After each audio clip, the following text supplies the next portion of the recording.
All right, we're here at an evening with Ginger Alden 2021, and could you please tell us your name? Johnny Sanchez. Johnny Sanchez. Hey, I've heard your name before. How's it going? My name's Seth Madison. Nice to meet you finally. So where are you visiting from? Little Rock, Arkansas. Little Rock, Arkansas. Not too far away. No. It's about, I don't know, like an hour and a half, maybe 2 hours. A little over 2. A little over 2 hours. All right. And are you excited for tonight? I'm excited, man. Can you That's tell? great. Yeah, I can because you got the book here. I do. You got the book. Oh, he's all ready to go. So that's great. Johnny Sanchez, what do you think your favorite part about the event's going to be? I've heard a lot of stuff. I want to hear more personal stuff. What she's been up to lately. You know that's what I know. All the other facts. We want to get to know Ginger as a person. Well, I think you'll have a great opportunity to do so tonight. And so, what else have you done here in Memphis? I've done it all. I don't live too far, so there's nothing I haven't done. I come to Memphis all the time. It's like my second home. So. Oh, right. It's a good opportunity to come, too, because you're so close since you're only in Little Rock. So that's nice. That's nice. Well, hey, we really appreciate you giving us your time. Thank you so much for the interview, and I hope you have a great night. Thanks, man. Appreciate it. What are your names? Kathy and Roby Hayes. Roby Hayes. Oh, great to meet you. I've heard your names before. I've probably heard plenty of people's names. I just haven't run into them yet. So where are you guys visiting from? Little Rock, Arkansas. Oh, Little Rock. Wow. Yeah, Johnny Sanchez is visiting from Little Rock, too. That's really cool. So then, are you guys excited for tonight? Yeah, we've been waiting over a year. Right, I know. The COVID closure was really hard. What do you think your favorite part about Memphis is? Graceland. Anything to do with Elvis. Yeah. Anything to do with Elvis? So then what's your favorite part about Elvis? Anything that... We're just true Elvis fans. In fact, we spent today going to some sites where there's a picture of him there, and then we did the before, and and then the now, what it looks like. We like to see basically where he's been, and then go visit those sites and see, look at old pictures, and then take pictures of us being there. Yeah, so it's the really then cool and now to see. kind of thing. Yeah. Okay, great. Hey, well, thank you so much for your time, and I really hope that you guys have a wonderful time here at the event tonight. Sure we will. Thank you. Thanks so much. And what is your name? Lynn Smith, Lynn Smith. Hey, thank you so much for being with us tonight. And where are you visiting from? Dyersburg, Tennessee, about 2 hours away. Oh, awesome. Okay, so you're close. You're close then. So what are you excited for tonight? Just an opportunity to meeting Ginger. My wife has communicated with her for several years, buying her books, pictures and stuff like that. So it's just a good opportunity to come and see her. Well, that's really awesome. I'm happy that you have the opportunity, and a lot of people have said the same thing, that they're really excited to meet Ginger. Yes, we are. We're excited about it. That's great. Hey, so what have you done here in Memphis so far on your stay this time around? We just come here just for this, and tomorrow we'll be going over towards Graceland for a couple of events. But after that, we'll be headed back home. Okay, nice. So then, are you going to do the candlelight vigil? No, we won't be here for that, no. Okay. Well, thank you so much for your time, Lynn. I really appreciate it. And, Yes, glad to do it. And I hope you have a very wonderful night here at An Evening with Ginger Alden. Okay, thank you. Thank you. Okay, we are here with country music singer and performer Taylor Michael. How are you feeling today, Taylor? I'm doing great. I can't wait to be here tonight, and I'm excited to share in this special event with everybody. That's great. And so how long have you been performing and singing? It's been about 8 years, actually. 8 years today was my first show. Oh, wow, that's amazing. So it's kind of a special occasion, right? Yeah. Yeah. So how much of your music is on things like Spotify and iTunes? And I have, I think, 12 songs on anywhere you can download or stream music, Spotify, iTunes, Amazon Music, all that stuff. I have some videos on YouTube and a website, taylormichaelmusic.com, for all my upcoming shows, and just to stay in touch with me and see where I'm going to be playing. Okay, that's great. And being that Ginger's your aunt now, how do you feel about doing this? Do you feel really special about coming up here and performing? Yeah, I do. I do feel special. I'm glad she's letting me share this moment. It's really cool. I've heard all the stories growing up about her and Elvis, and I'm looking forward to kind of being around the scene and seeing how everyone likes her and reacts to her and listening to her story live. So I'm really looking forward to it. That's really awesome, and we're glad that you're here too, because it kind of gives a little bit more pep to the whole interview itself. Kind of have some really nice music that you're singing and performing for us. So we thank you so much for doing that. And is there any other way that people could maybe contact you or find your music other than what you have already said?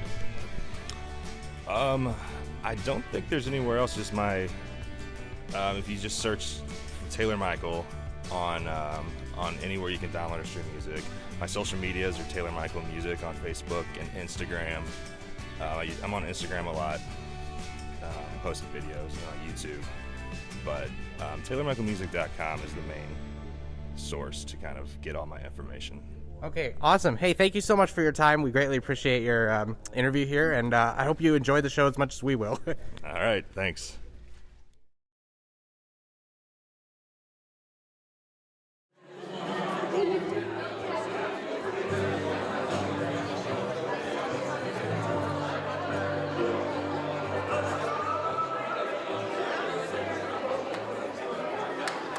How we doing, Memphis? Well, finally, welcome to an evening with Ginger Alden. It's only been, what, 24 months? Wow. Hey, the first session was phenomenal. I think you guys will enjoy every minute of this. Couple rules real quick. Photography. It's okay if you want to take a couple photos. Videography, please don't video. The other thing is, turn your ringers off or turn your phones off. We had one incident, and we had to go ahead and put him in jail for his phone ringing. So he's in the slammer. But the biggest rule we have tonight is have fun. And so with that, I want to bring up this young lady. She is the host of the Jungle Room podcast. If you don't follow her or know her, you should. You guys make welcome Miss Jamie Kay.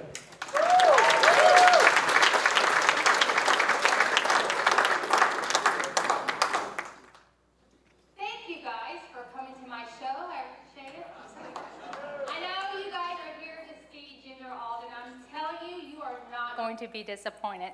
But first, I want to introduce to you her nephew, Nashville recording star, Taylor Michael.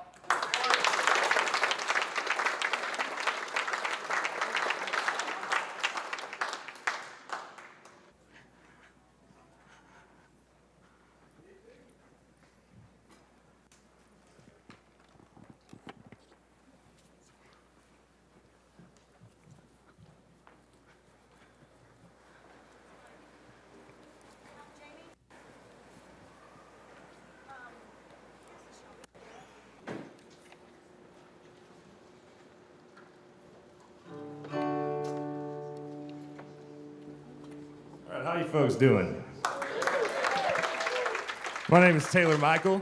I am from Nashville, Tennessee. I'm really excited to be here. You know, it's been like 2 years in the making, so I'm happy that we could finally get together and do this. All right, I'm going to sing an original of mine, if y'all don't mind. This one I wrote in Nashville with my buddy Vinny.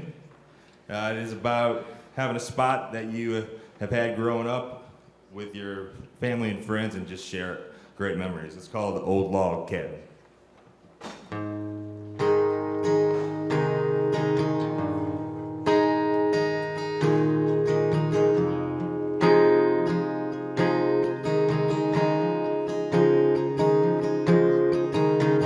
Just an old cabin way out in the woods. Water pressure sucks, full of cobwebs and dust. 12 gauge on the mantle above that fireplace. Pile of wood out back to keep the cold away. It don't look like much, but it's a part of us. Where Daddy taught me how to cast a line. My favorite place in the summertime is close to heaven, as I can imagine, where me and my buddies sat around drinking. The first place I crossed third base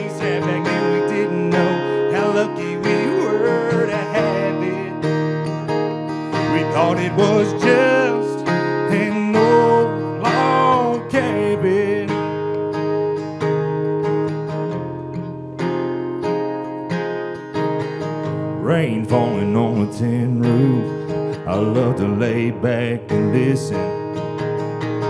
Tall glass of whole milk, cornbread in the kitchen. Granddaddy's rocking chair, still rocking in the breeze. I swear when I close my eyes, can almost hear him say, it don't look like much, but it's a part of us. Where Daddy taught me how to cast the line. My favorite place in the summertime is close to heaven. As I can imagine when me and my buddies sat around drinking. The first place I crossed the third base, and back then we didn't know how lucky we were to have it. We thought it was just an old log cabin.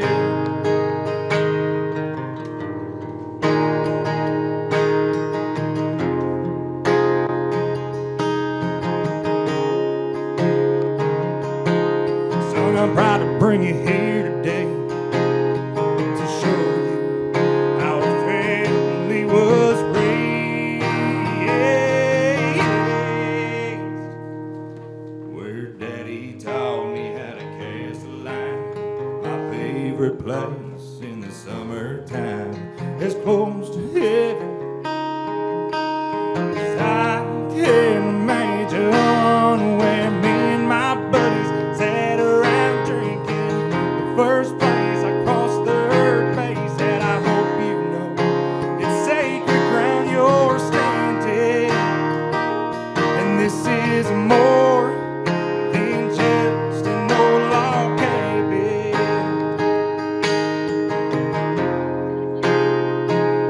Yeah, it's more than just an old log cabin.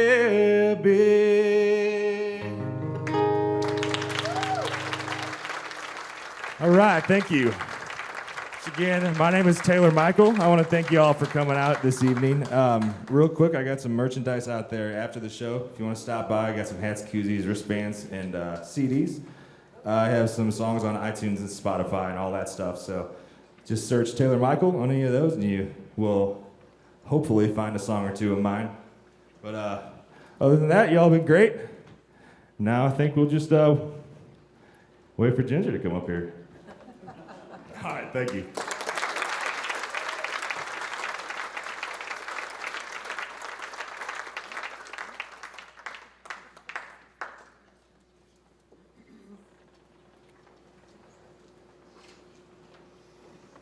Yeah, you guys, you're stuck with me for right now. Sorry.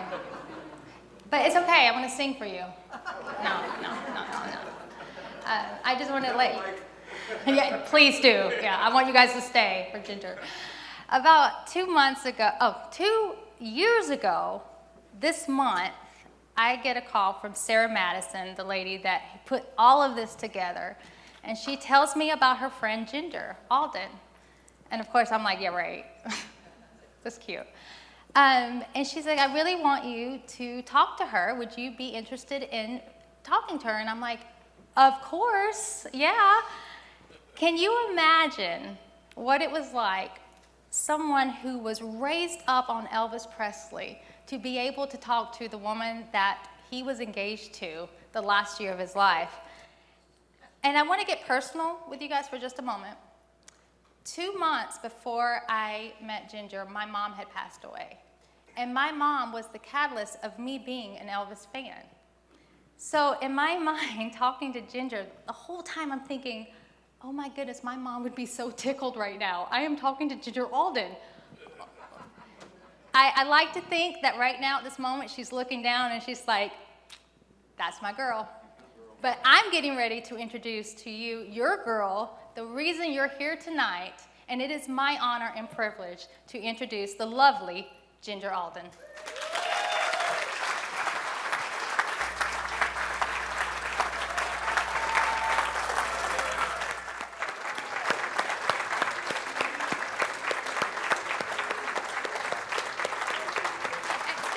everybody.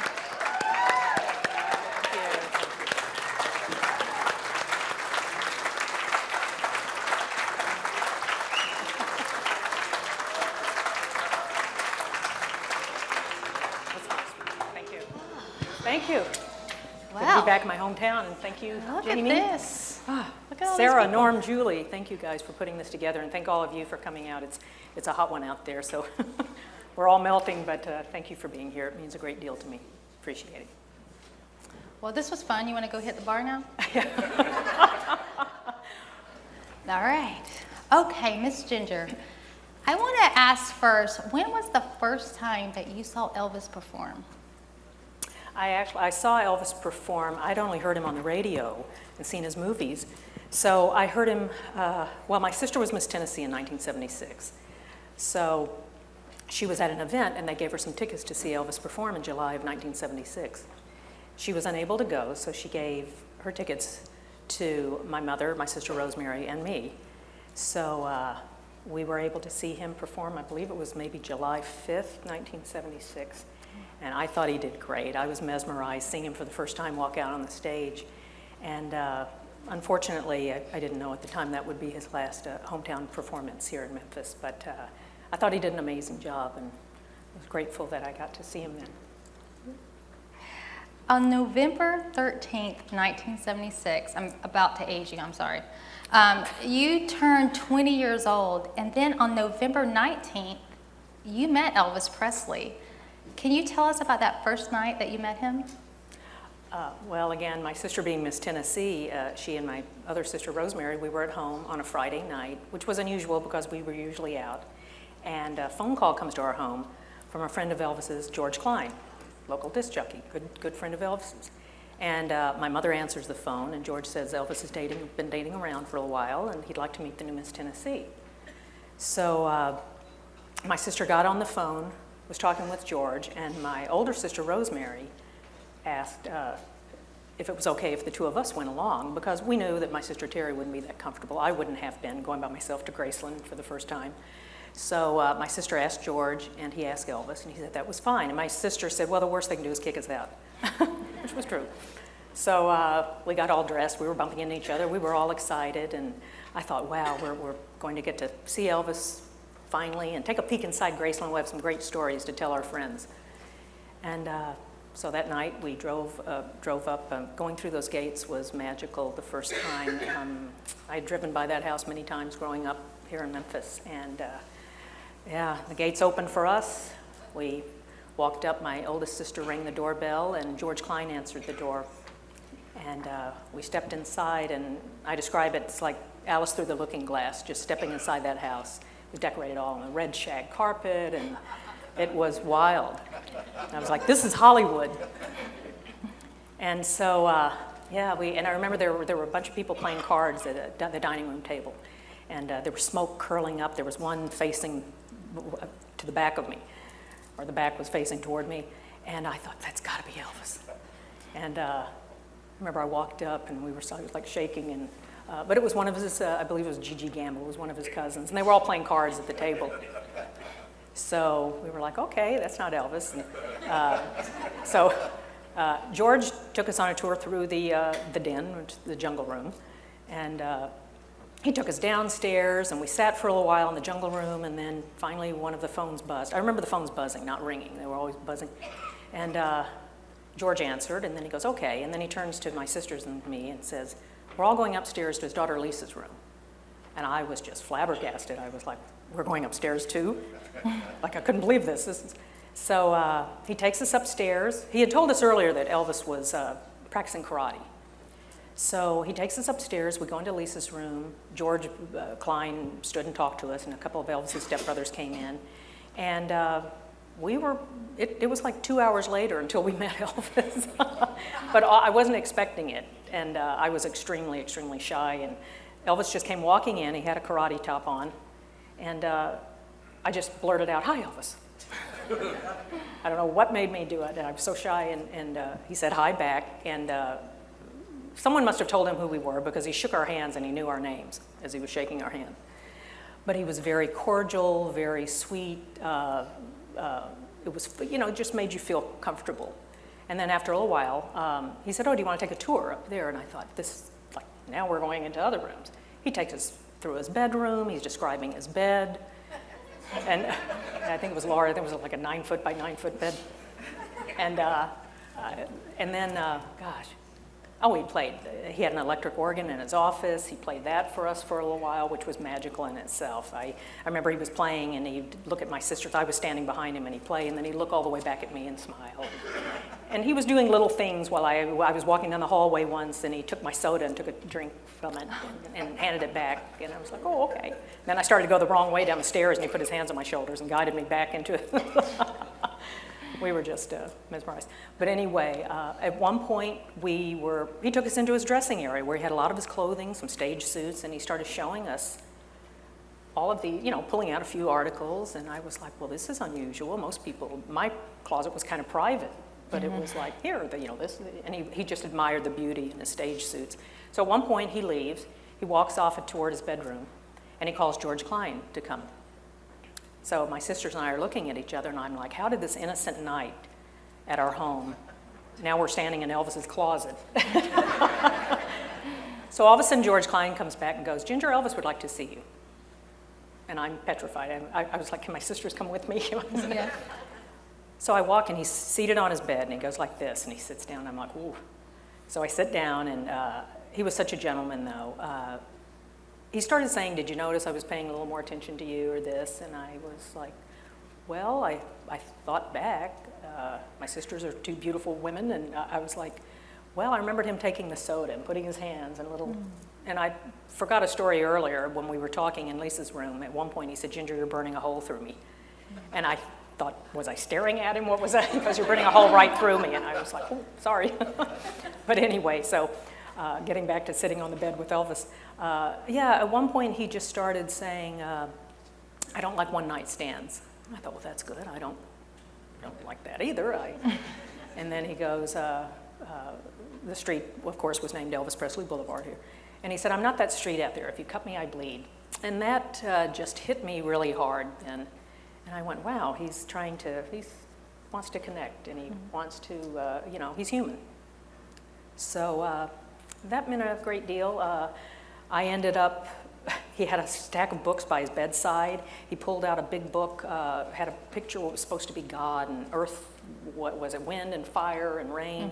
And he started talking about that. And then all of a sudden he hands it over to me and he goes, read this. And I was so nervous because I thought he's watching everything I'm saying. He's staring at me.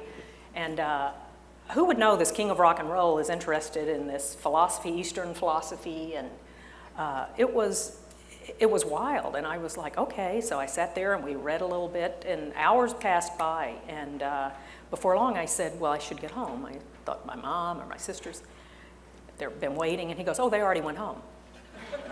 So I was like, I've been here by myself with him. So, but he was, as I said, he was quite the gentleman. And finally, before I left, he found a matchbook, and he wrote my phone number down on it.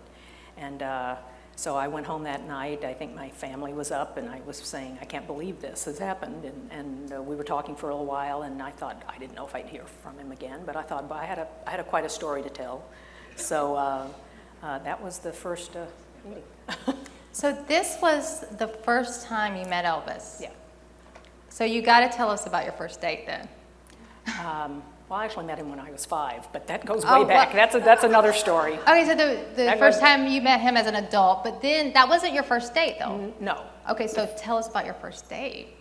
Well, the next night, That's the very I next got night. a phone call. That's how you do it, I didn't folks. know. The next night, I got a phone call, and I was invited back to Graceland, and so I went back to Graceland, and I think George Klein was there again, took me upstairs, and I remember Elvis had this blue, it was like a zip-up flight, I want to call it a flight suit, I don't know, like a one-piece little suit that he wore. And he was seated on the bed, and he had the TV on, and he stood up, and he walked over, and he goes, television destroys the art of conversation. And I was like, but you've got so many. There were TVs over the bed. There were so many throughout the house. But we started to talk and get to know each other a little better, and he asked me what songs I liked, and like In the Garden, some of his great gospel songs, and he he took me into his office where he had this electric organ that he loved to play, and he played some songs for me, which was beautiful. And then we went back, and he started talking. We went back into his bedroom, and he started talking about a couple of cars that he owned. One was a Ferrari, and he called it the Black Mamba. He said, I named it after the fastest snake in the world. And the other was a Stutz Blackhawk, and I had no idea what that car was. I hadn't seen one. And so he said, would you like to take a ride? I'd asked him first about taking a ride in his Ferrari. And he said, oh, it's too fast for you. He goes, I'll tell you when we take a ride in that. But then I think he wanted me to see the Stutz first, because it is, for those of you who've seen it, it's a beautiful car.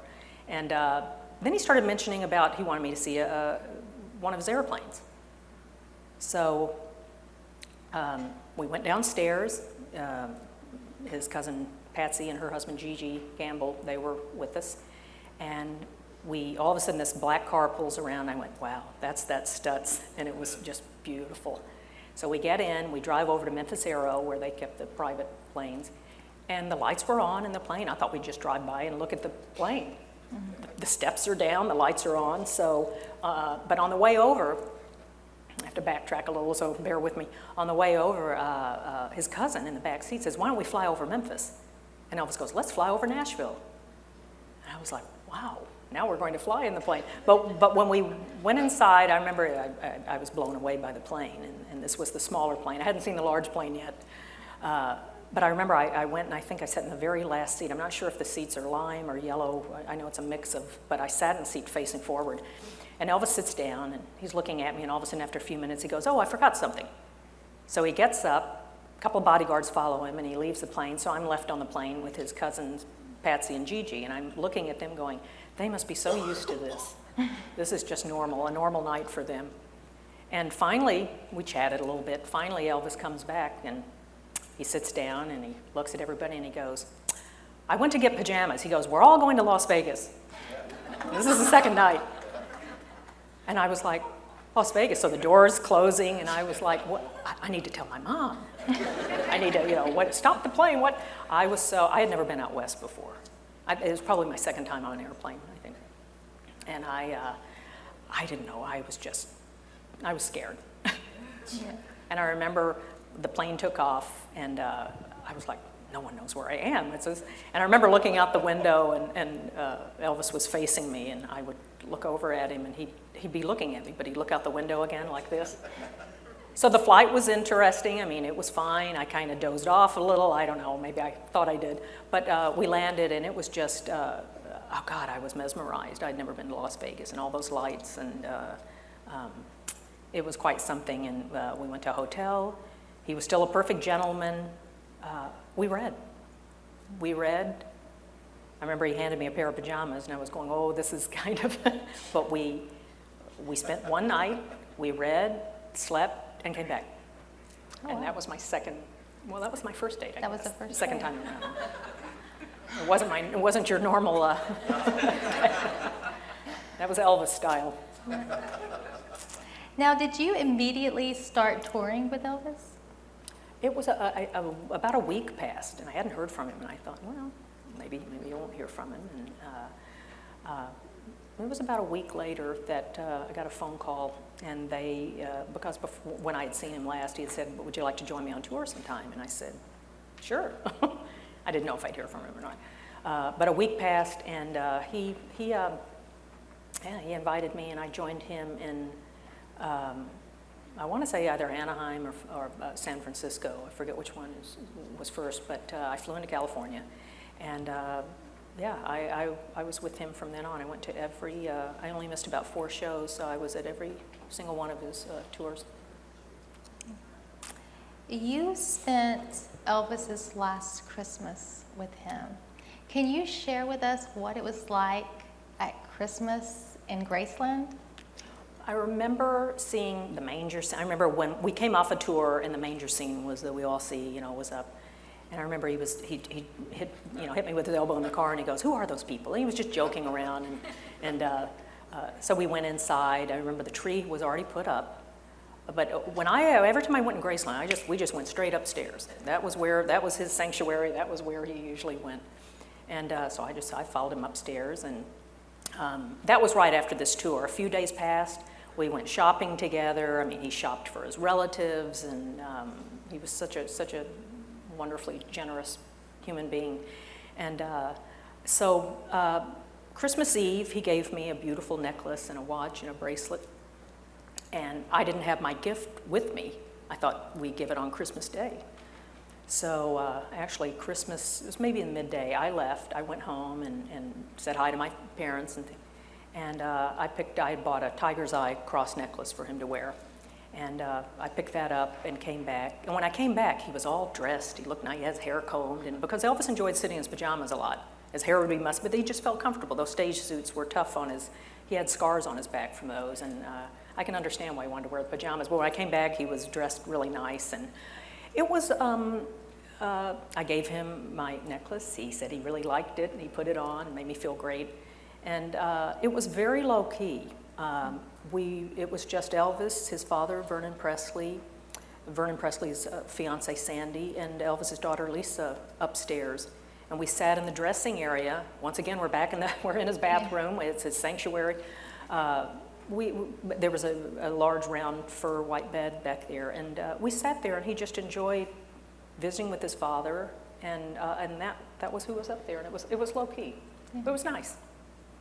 Right after Christmas, you went on tour with Elvis, and right before his New Year's Eve concert in Pittsburgh, sadly your grandfather passed away, and Elvis decided to go with you to your grandfather's funeral. Can you tell us what that trip was like, having Elvis at a funeral for your grandfather? It was amazing, yeah, and it's something I always hold dear in my heart. It was wow, he was so generous to have done that. We'd just come off a tour. I knew he was tired. I thought he had to be, and I had to go to my grandfather's funeral. And my grandfather was up in the hills of Arkansas, in small town Jasper, Mount Sherman, Arkansas, and I told I was going to leave Graceland, and Elvis said he wanted to go with me, and I thought, you're kidding. It's like, I said, aren't you tired? And he goes, no, I really want to be there. And I thought, how supportive of you to want to do that. And it just amazed me. And I was like, where do we put him? Where is he going to ride? Is he going to ride what car? How do you do this? How do you? But this is kind of a long story. But bless his heart, he had the sheriff's patrol come. My mother and father were already in Arkansas at the time, and my brother Mike and my sister Terry. I mean, Elvis flew all of us in his small plane. He goes, by God, we're going to get there because the weather was so bad. And so we flew into Arkansas, which was scary in itself because the weather was so wild. And then it was a long drive up to it was a church that my grandfather had helped build.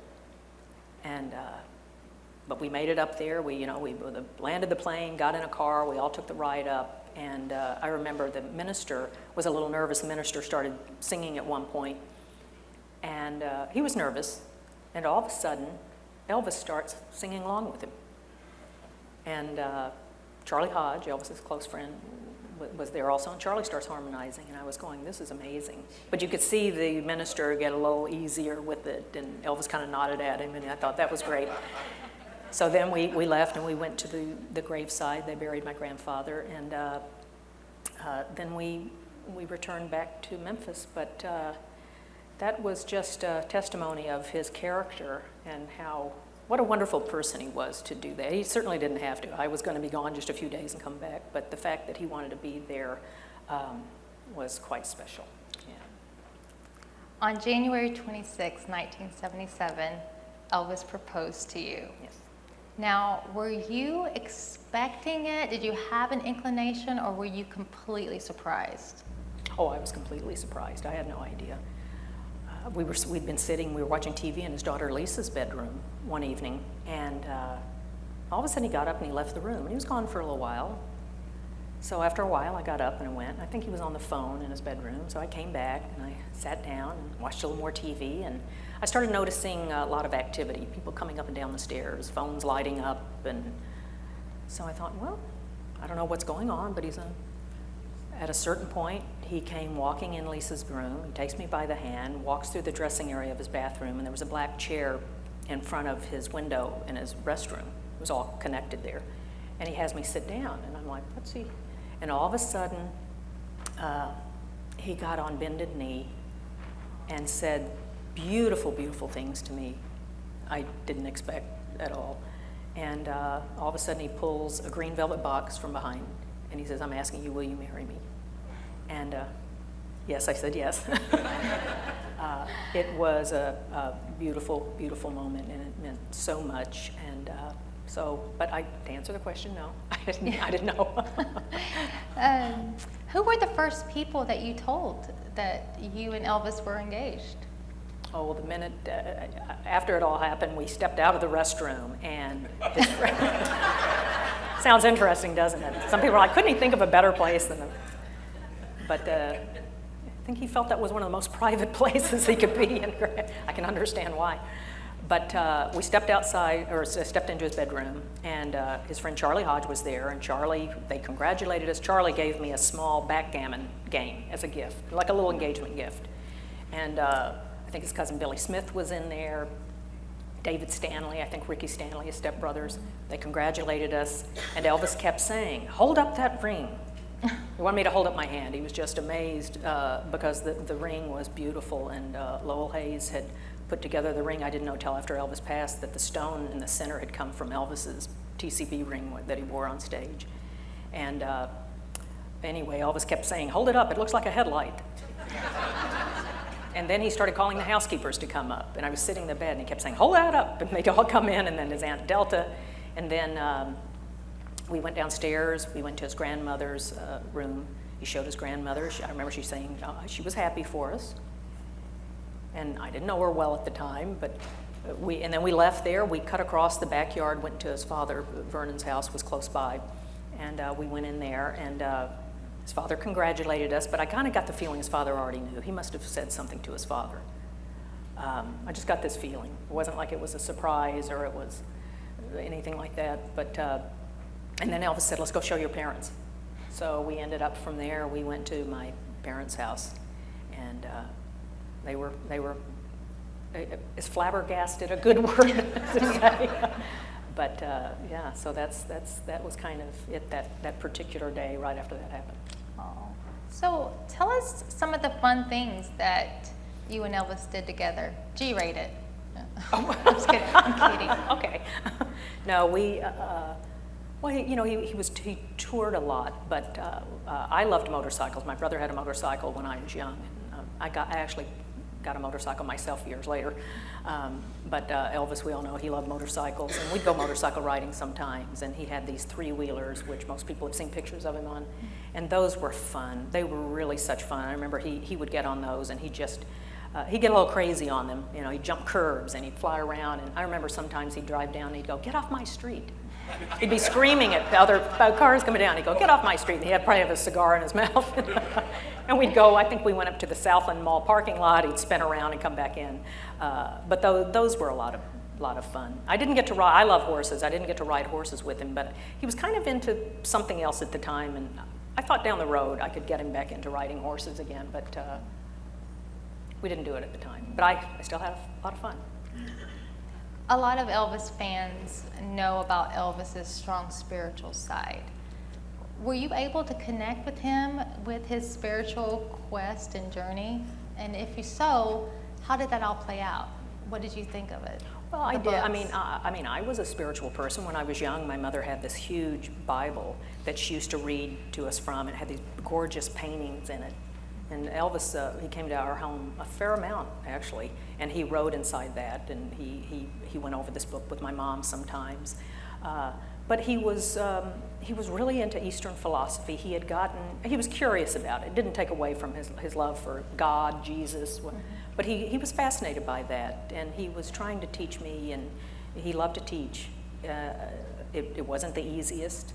But I was there. I was there to try to understand and listen to it. I thought it was interesting, but I think he got started in this from his hairdresser, Larry Geller, who had purchased a lot of books for him and brought him all these various books, and he gave some to me. Yeah, I just thought it was amazing that he was spiritual like that and on search as far as that goes with the in certain in the philosophies, the Eastern philosophy anyway. In March of 1977, Elvis took you and your sisters to Hawaii. Wow. Can you tell us some fun things about that trip that you still find to be one of your favorite memories? Oh, I had never been. It was the end of February, and he asked me, he said, have you ever been to Hawaii? And I said, no. And he said, I'd really like to take you there. I was like, well, I'd really like to go. That'd be fun. And I didn't realize the crowd would grow. I think 28 other people were with us then. But it was so much fun. Elvis actually stayed in the back of the plane with me and my sister Terry and my sister Rosemary. And he was joking about rats. He got on this whole thing about rats, and my sister Rosemary could get him laughing a lot. And it's hard to explain without you had to be there, but it was pretty funny. He got into this whole thing. I thought, he's really relaxing. He's having fun. That's good to see. Anyway, we flew. When we landed, what was so magical was he started singing Blue Hawaii right as we touched down, and I was going, oh, this is great. And it was wonderful. I remember stepping off the plane, the smell of the leis, the flowers they put around your neck. And it was, we really had a good time. We stayed at the, I believe it was the Rainbow, the Hilton Hawaiian Village. And then he decided to stay at a house so he could go out and be a little freer when he went out. We were joking with him saying, why don't you put on a wig or sunglasses and go out? He goes, I can't do that, which I think he could have, but but at the time. But there were a lot of people down at the beach, so I can kind of understand that. But we had a nice time. There was one day I went to buy a shirt for him because someone had packed long sleeve things for him, and I cut off the sleeves to one, and I went to buy a cooler shirt for him. And while we were gone, some of the guys got him out to play touch football outside, and I missed that, and I really hate that. But he had a great, it was wonderful. I don't know if there's one time, I mean, my sister was wrestling with him one time actually on the floor, and she had his head in her arm, and she was putting him in all these scenarios, karate, like, what would happen if somebody kicked sand in your face and they had one arm, and so he was doing all this funny stuff with her. He had her twisted like a pretzel, and he was having fun. No, but it was a great time. Unfortunately, it was cut a little short because some sand blew in his eye, and he had to get back. So we left, but that was a magical trip. Now, you left Hawaii, but Elvis had a surprise waiting for you when you got back. What was the surprise? Well, right before we went, just to back up for a second, he had been talking about redecorating Graceland. And he said to me, I want it to be some of what you like too. And we were talking about the upstairs, and then he said, then comes the monstrous task of downstairs. So I mentioned green for downstairs, forgetting the jungle room was in green. It was like it would have been one big green house.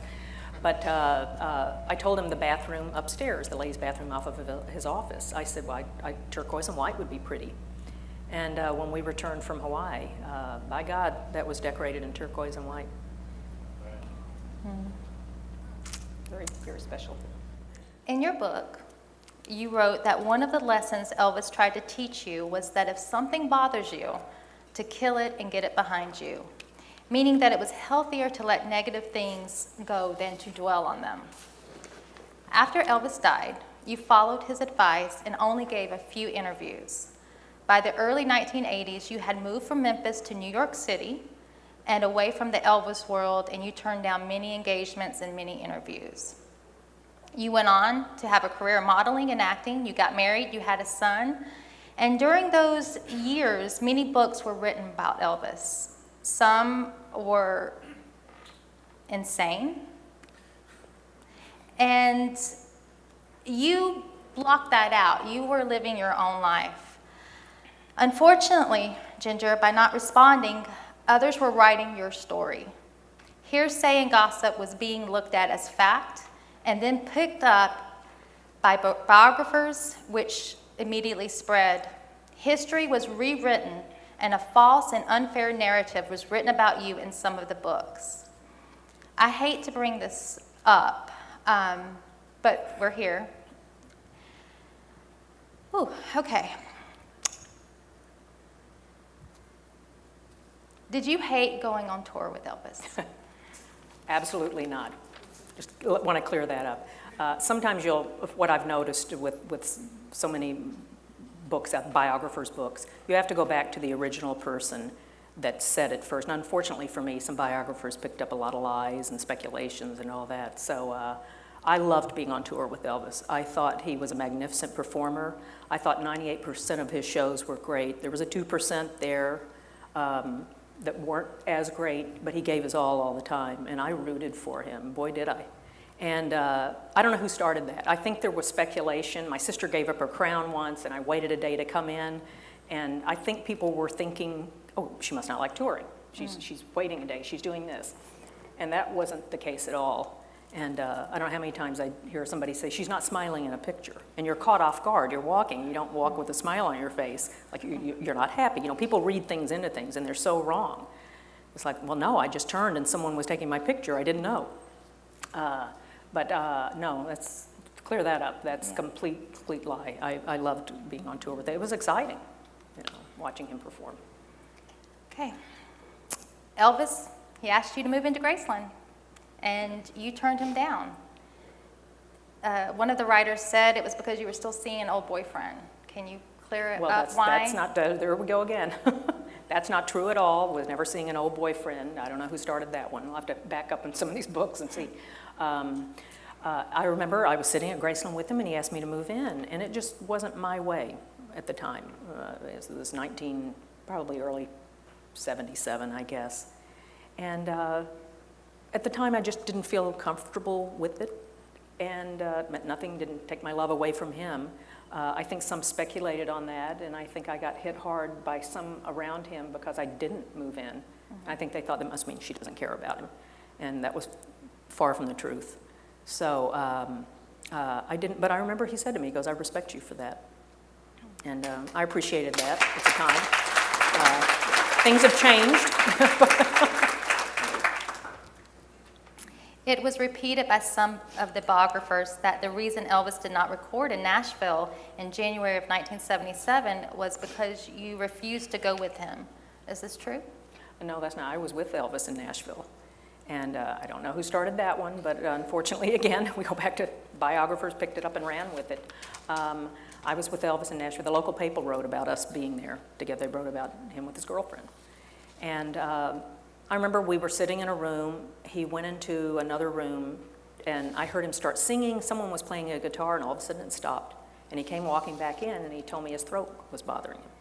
And that's one thing I learned being with him. He was very concerned about losing his voice a lot, especially in Las Vegas with the dry weather.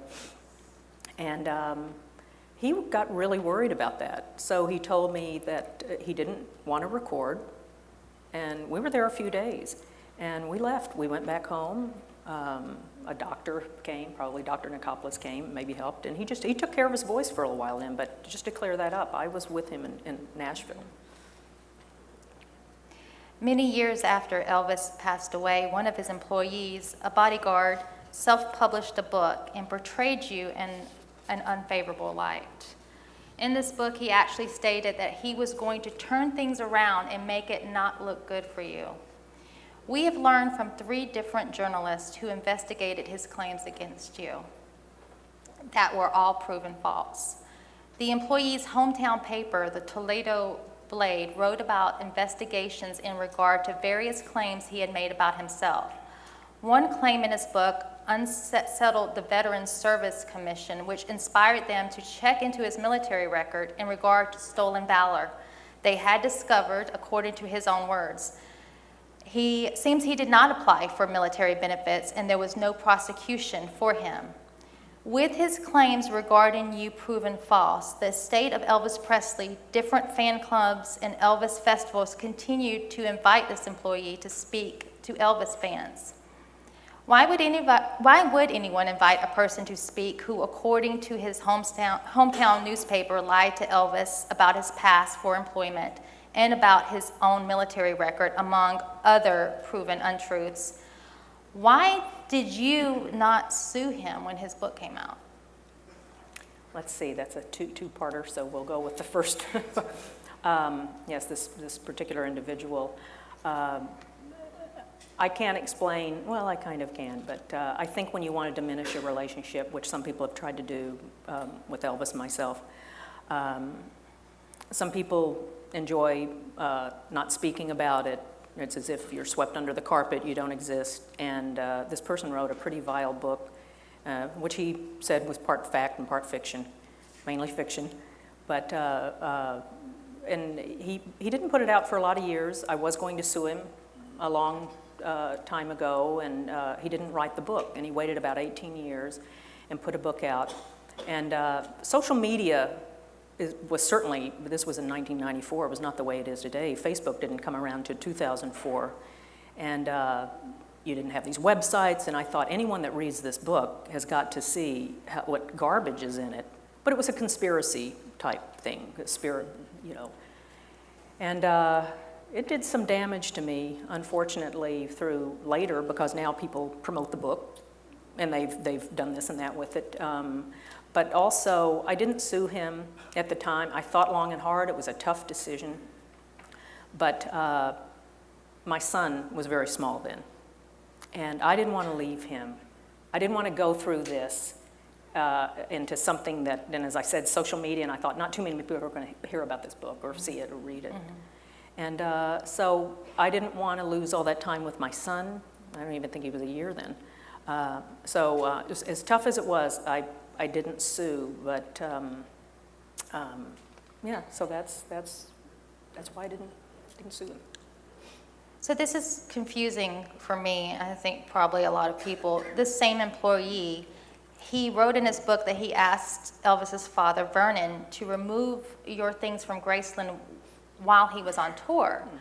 But you and Elvis were at the dentist together in August, and Elvis had told the dentist to make future appointments with you, and there were plenty of witnesses that stated that you were going to go on that last tour with Elvis, right? So, absolutely. If Elvis was planning on having you removed from Graceland, and his father also stated that he was, you know, on the upcoming tour, your brother had taken time off work, your sister Rosemary and a friend were also going on that tour. Did Mr. Presley or anyone in the circle give you any indication about you were going to be banned from Graceland, have your things packed up when this tour? Absolutely not. Absolutely not. But this was another example of someone trying to twist and turn things and turn it into something that it absolutely wasn't. So that never happened. Oops, did I lose my voice?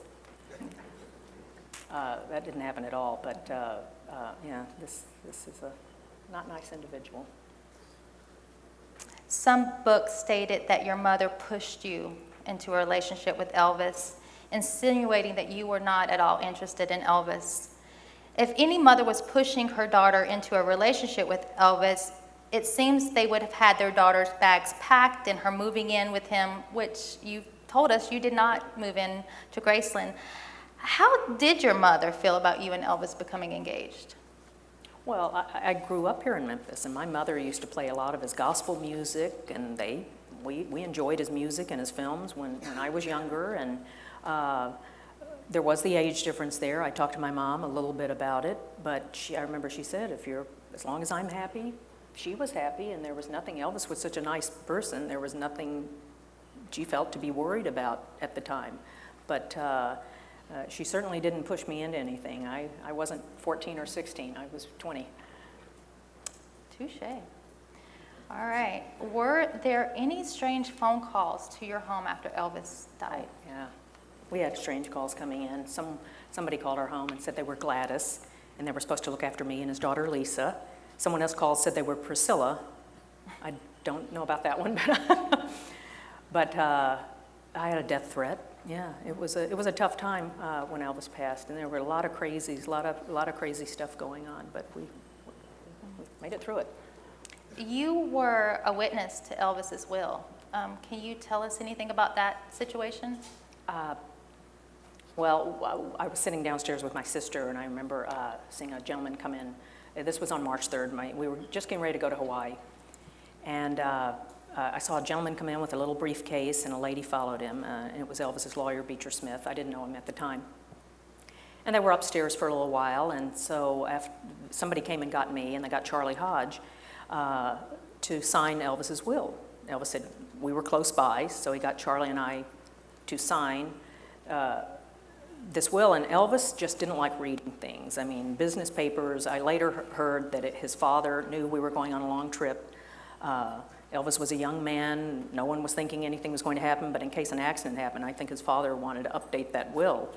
And so they just crossed through the top, and they put 1977 from 1976, and Charlie and I witnessed that. And Elvis couldn't wait. He just wanted to hurry up and get out the door, and then before you knew it, we were off to Hawaii. So that's the truth with that, with the will. Okay. Our host, Sarah Madison, used to be close friends with a woman named Shirley, who was the girlfriend at the time of Elvis's road manager. Now, according to Sarah, at the end of May 2014, she was at Shirley's house in Las Vegas when Shirley was anticipating a call from Elvis's ex-wife in regard to some new information that Priscilla wanted to give Shirley for a yet-to-be-published book that Shirley was writing. Shirley asked Sarah to be quiet as the phone rang, telling her that Elvis's ex-wife would not speak if she knew someone else was at the house. During the call, Sarah was allowed to listen to Shirley's side of the conversation, and when it was over, an addition was placed in the particular chapter in Shirley's book that pertained to you. Sarah's records show that she co-financed, and both she and her son co-edited the book chapter in Shirley's book, was similar to an earlier story in a book by Joe Esposito. Neither Joe or Shirley were at Graceland at the time, but both placed you, Elvis, and Priscilla in the house together, with you being sent downstairs so Elvis could speak with his ex-wife. And they had been divorced for 4 years, right? Yeah. Shirley's story, though, had Elvis now begging his ex-wife back and not wanting to marry you. This particular story was never in the book Elvis and Me by Priscilla Presley. And in some later interviews to promote her book, Shirley went on to change the date of the supposed event from April to July, and then later to a few days before Elvis died. It seems coincidental that Shirley self-published her book right before the release of your book, and that Elvis's ex-wife was at Elvis Week in 2014 holding Shirley's book, which promoted the news story of Elvis begging her back.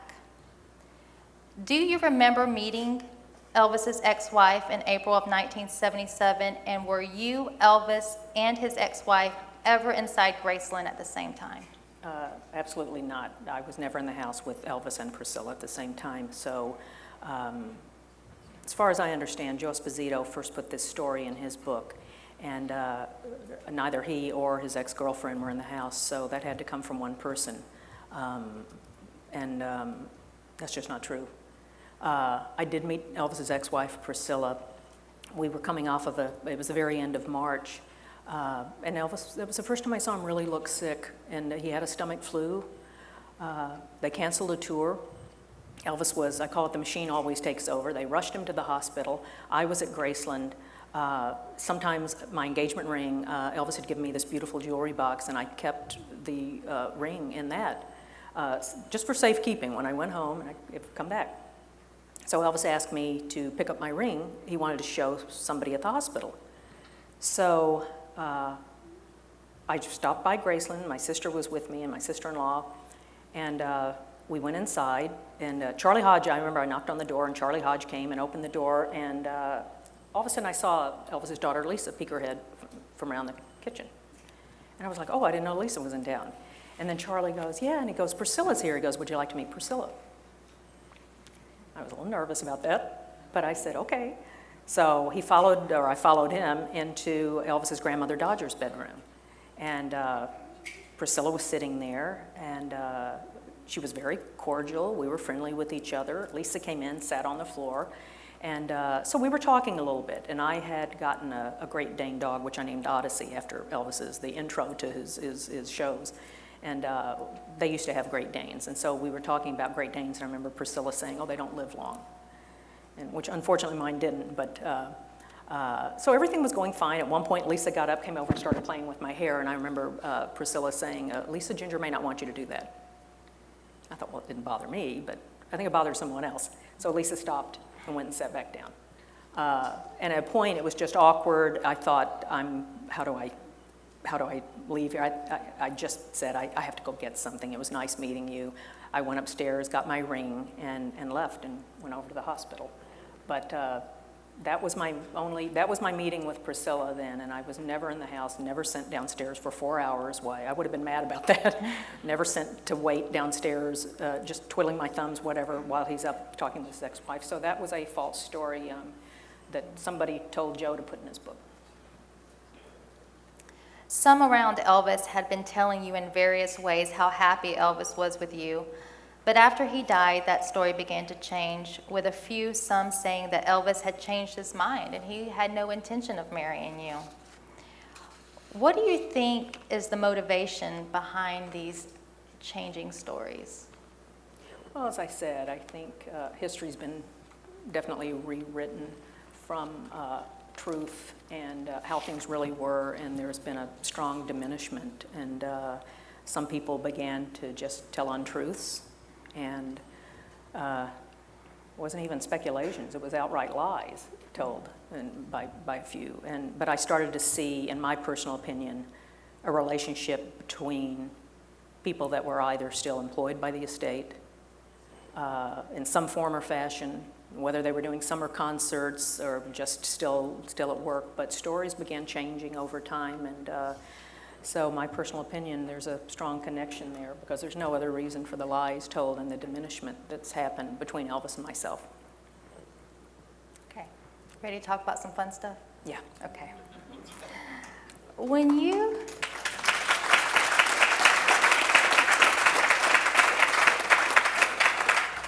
So, what was a typical day, okay, I say day, I should say night. What was a typical night with Elvis? Because he would sleep during the day, right? Yeah. Okay. Yeah. So what was it like? Well, I remember he usually went to sleep usually around 8:30 in the morning. Sometimes I noticed in the summer he was waking a little earlier. Maybe he could have woken at 2:30, 3 instead of 4. But he was waking a little earlier than in the summertime. But or when he was obviously off tour.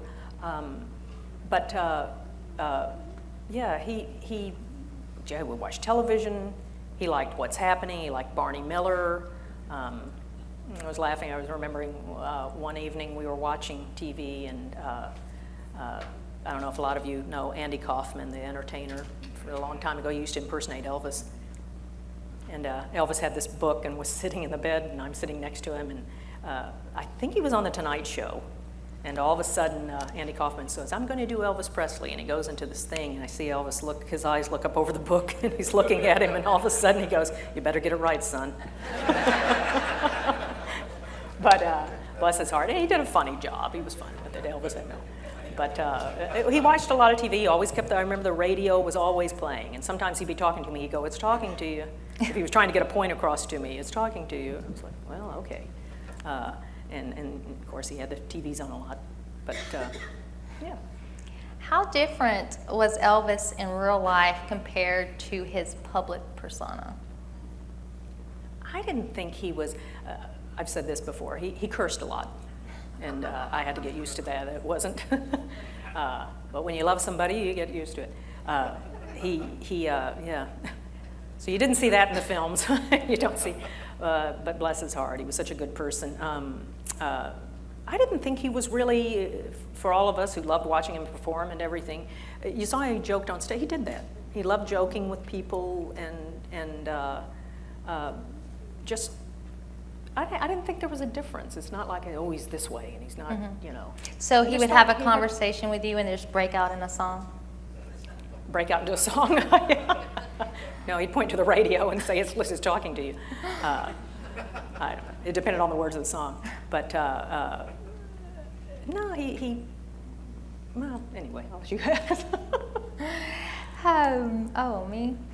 Okay, so tell us about some of the happiest moments that you had with Elvis.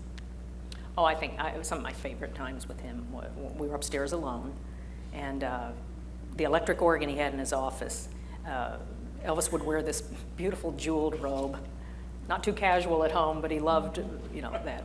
And he would sit, and there was this indirect, it seemed like it was a soft pink lighting upstairs, and he would sit and play that organ, and it had little drums, and he'd say, oh, look at this little drummer, somebody needs to let him out of there. And he'd just cut up. And then one time he was playing, I remember he goes, I've never hit that note before. And I felt so proud. It was like, oh, I'm the only person to hear him hit this note. But he would joke around with it, and but he had more fun. But those were magical times. I'd sit by him sometimes I'd sit on the floor, but I have that vision of him in that jeweled robe with that indirect lighting and that coal black hair. Yeah. And it was just magical, watching him have fun on that. And those were special times for me. In your book, you wrote about Elvis taking you out to look for wedding dresses. Mm-hmm. Did Elvis have a specific idea of what he wanted your dress to look like? Did he go into detail regarding what he expected you to wear? Well, we went one night, and he all of a sudden he wanted to go look at wedding dresses, and it was like, wow. And we went downtown. His cousin Billy Smith was with us. Billy walked in the door, and he goes, this time it's going to be right, man. He goes, it's going to blow some people away.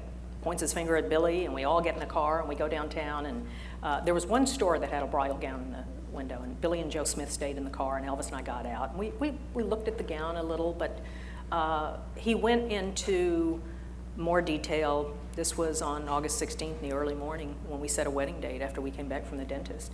And he wanted me to wear a little tiara, and he was describing, how Elvis had the high collars. He wanted the dress to have a high collar. And I thought it was fascinating. He said he wanted it to have little rosebuds with gold threads in it. Mm-hmm. So I've never known what that was, but that was special. And I thought, I'm leaving that up to him. You know how he liked his style and he liked things a certain way. And I thought, that's fine. You can, I'll leave it up to you. I'm sure it's going to look great. Now, did he tell you what he wanted the wedding ceremony to be like? And did he mention where he wanted to take you for a honeymoon? We didn't talk about the honeymoon. We talked about a reception in either Vail, Colorado, or at Graceland. And he spoke to his friend Charlie Hodge. Charlie was he wanted the ceremony to be in a non-denominational church. And I think he was getting some ideas with Charlie Hodge at the time, talking about a couple of different churches. We didn't get to the honeymoon part yet, but I do remember the reception, reception, either being in Vail or at Graceland. You wrote about Elvis visiting your home 10 days before he passed away. And you also wrote in your book that he took a picture and wrote on the back of it. He did. Can you talk to us what he wrote on the back of it and tell us a little bit more where that came from? Yeah, we had a picture. He was back. He was in my sister's room at the time, and he had come to visit my mother's home because Elvis wanted to pay for her home. And he had already had her payment books and everything, and he also, part of his whole gift was putting landscaping in. So they had two huge, I believe they were pent oak trees were put in the front yard, and I think 2 were put in the back also, and all these crepe myrtles. It looked beautiful, so Elvis wanted to go and see what it looked like. So while he was over there, he was having a really good time, and he took out this, I was showing him some pictures, and he flipped it over and he said, God gave me to you, God gave you to me. And he wrote that on the back. And very, very special for me. And yeah, he was, this is 10 days before he passed. He went in, he had my sister Terry play the piano for him. We had a baby grand piano in what we call the music room. And he was having a great time. He was singing, he had such power. My mother always said it sounded like the roof was going to blow off the house. This wasn't a sad, upset man. This was someone enjoying himself, which made me feel great because he came to my house quite a few times. And the fact that he felt comfortable with my family meant a great deal. It was a great feeling. You were with Elvis those last few hours. Before you guys went to bed, what was Elvis's mood like? Was he not feeling well that day? Did you have any inclination of what was to come? No, I had been with Elvis enough that I saw the pattern of him getting quite nervous before. You wouldn't think this is Elvis Presley, he's not going to get nervous before a tour, but he did. And I saw him being more restless. And he had more of a problem sleeping. And but there was no indication that morning that he felt bad. He never said, "Oh, I don't feel good." I just remember saying, "What's wrong?" He said he couldn't sleep. And I thought, "Oh, I've seen that a lot. I've seen that with him a lot." But there was no indication of him saying he felt bad. So that's why it was quite a shock to all of us. Why do you think so many of Elvis fans have a hard time accepting his death? Oh, I think he brought so much joy to so many people. You know, his gospel music, it gives people this religious feeling, and I just think their world was better with him in it. And I think just mentally, they still want to think that. You know, I see things on Facebook all the time, and some of these things get a little crazy, and people, you know, he's alive, he's this, and Ginger, you know he's alive, you're just not telling us. And, you know, I always say that's a slap in the face to those of us who were there that day and witnessed the tragedy that we did. But we all wish he was here. He's not, but you guys are testimony to how wonderful he was, the fact that you support him and loved him and came to his shows, and he'd be so happy for all of that, and humbled by your support still. On October 3rd, 1977, Elvis's CBS special aired, where he introduced you to the world. What were you feeling as you watched that special? Because at that time, he had already been passed a few months. Oh, yeah. I didn't know I was being filmed for that. And when it came on, it was extremely emotional because they had this large blow-up of me while he was singing. He didn't know I was being filmed. I said, unfortunately, the song was called Hurt. I'm hurt to think you lied to me. I've gotten some flack for that, and it's like, I promise you I didn't lie to him in any way. It was, you know, why couldn't it be "And I Love You So"? But no, it's Hurt. I can't win for losing. But it was so emotional. Just he sang his heart out, and yeah, he introduced his dad when I didn't know he was going to introduce me at the time, and he knew I was shy. So, but I was thrilled that he did. He didn't have to do that in front of that audience. Yeah, What do you want fans to know about Elvis's last 9 months of his life? Oh boy, that he wasn't depressed, and he wasn't someone pining away for someone else, and he was looking forward. He wanted to do more films. He wanted to perform in Europe. He wanted to get married. He wanted to have more children. And you don't set a wedding date in those early morning hours if you don't want that. And I've lived on that all these years. And I know the truth, God knows the truth, and Elvis knows the truth, and that's all that really matters. So you may hear different stories, but history was getting rewritten and has been a little, but if Elvis was here, and I hope he is, I think he is some way, he'd tell you himself. So, but he was, you know, he was just looking forward to a lot of stuff. And unfortunately, he's taken some hard hits, but he was not this depressed, couldn't get out of bed, and horrific person that some people have made him out to be. I was insulted when I've seen some people say, he shouldn't have walked out on stage. There were some shows, I thought most of his shows were great. Yes, there were some shows he would pull hamstring muscles. Some shows weren't as up to par, but he gave his all. And being in his life later and watching those shows and remembering how exciting it was, I'm insulted when someone says he shouldn't have walked out on stage, and he did. By God, he did a great job almost every night.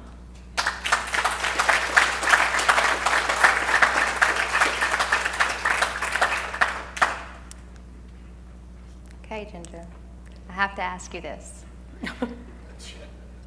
Whew, this is a big one. Okay.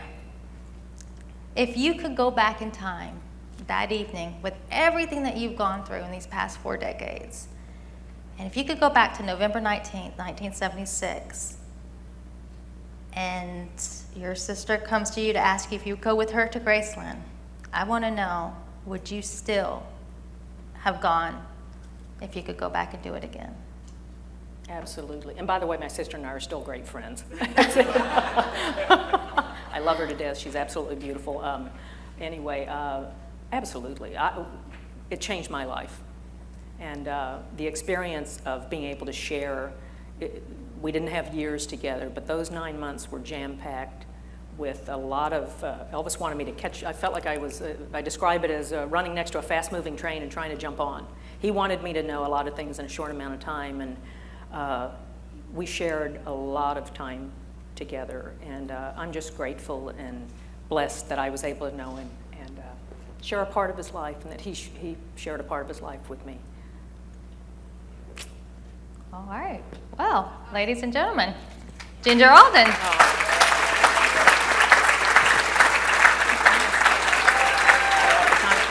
Oh, thank you. We'll do this.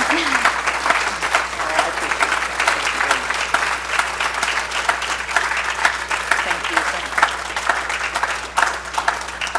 And God bless all of you for coming out in this heat. Nobody's melted yet. It's really hot out there, but from the bottom of my heart, I thank you. It means a great deal that you came here this evening, so thank you.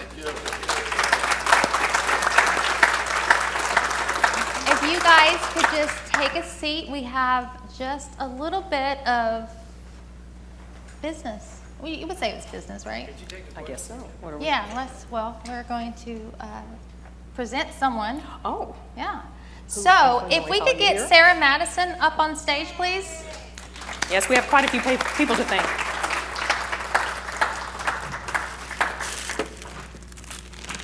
Sarah put all of this together, and she did a great job. Thank you, Sarah. Oh, thank you. So Sarah Madison is behind putting everything, all of this together. And if we could just give her a round of applause and thank her.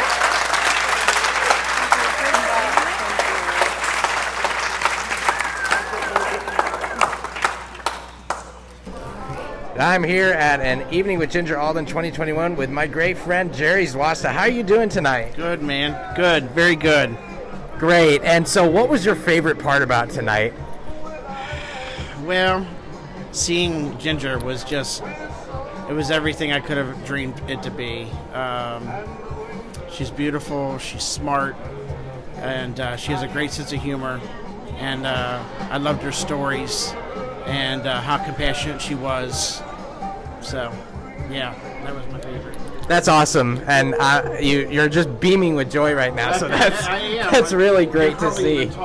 Yeah, it was a powerful moment. It's been 2 years in the making for me, waiting. A lot of people here, and I will sleep well tonight with lots of dreams, good dreams. That's great, and hopefully Elvis is included in those dreams. Yeah, well, he is 24/7. Nice. And so, have you done are you going to do the candlelight vigil this year? I'm not. I'm actually going back tomorrow, but I have been to it several times. My wife is actually from here, so she has some special times for me, for me to come out here and enjoy the candlelight vigil in the past. Oh, great. So then, how far do you have to travel tomorrow? Well, I live in Kentucky, so it's about an 8-hour drive. Yeah, that is a long way away. We've got 2 days of driving left for ourselves because we gotta go back to Vegas. It's just, but it went fast. I mean, it really did, and it's always faster, I think, for me getting there than when you're going home. So. Yeah, absolutely. I agree. And when you're getting home after it's all done, I guess, I don't know, maybe the anticipation that causes the anxiety just kind of goes away too. Yeah. And I did have a little anxiety about it, because it's been kind of building up for so long, and I couldn't believe this day had actually arrived. And I'll never forget this special moment that we had with her. I'm glad you'll never forget it, and neither will I, because it truly is a special moment. This is probably the first time that Ginger's ever come out really about stuff like this, and shown the world that she's not going to be silent about it anymore.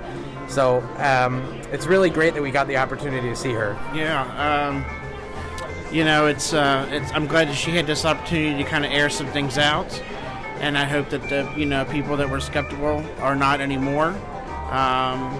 She's the real deal, and I want to tell Ginger that The best part, the best gift is the fact that when Elvis passed, he took the love of Ginger with him. And that, nothing can top that.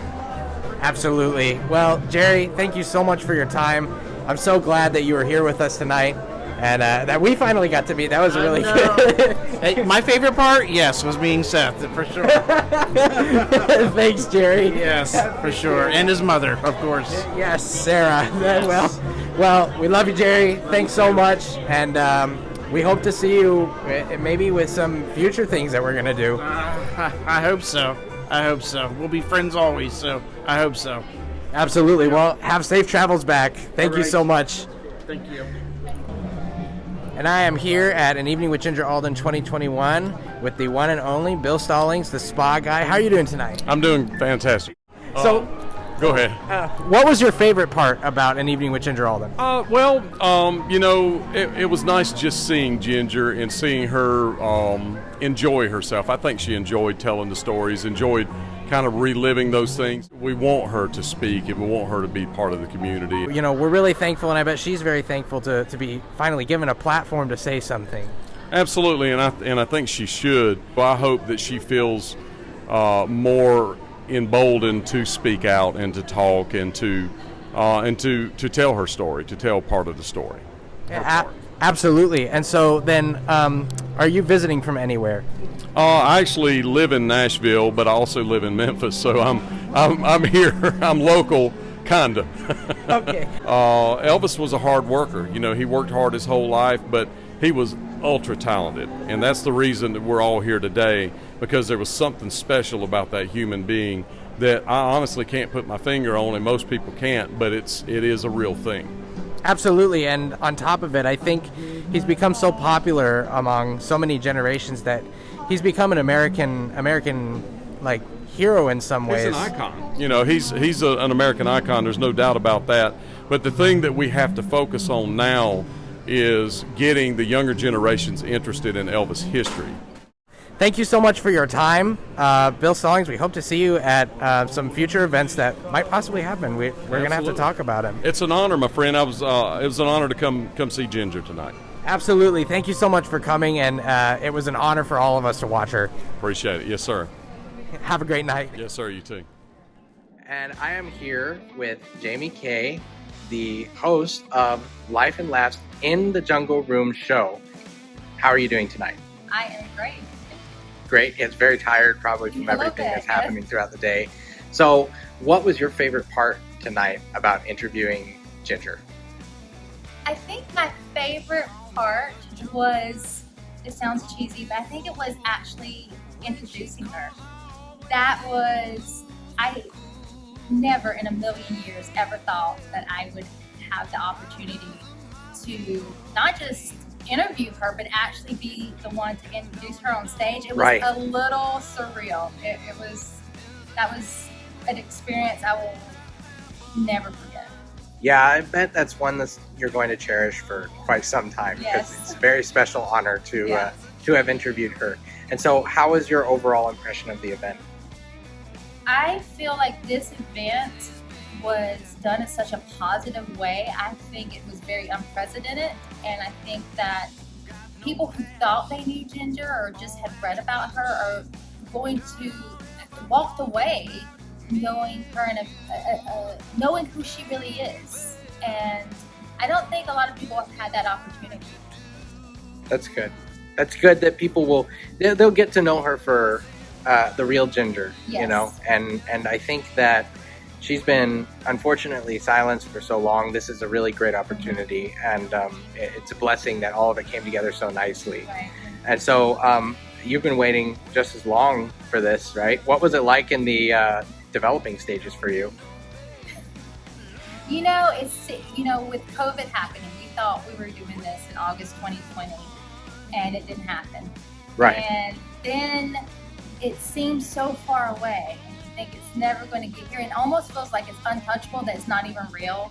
So to me, it's like, oh my gosh, really, we're here now. This has been 2 years in the works. All this anticipation is built up, and and I tried very hard, and I think I did a good job. I tried not to dwell on the show or think of how it was going to be and put all these Yeah, you did ideas great. in my head. So I kind of just wanted it to, you know, experience it as it happened and not try to put all these expectations on it. And even if I had put expectations on this event, this exceeded it all.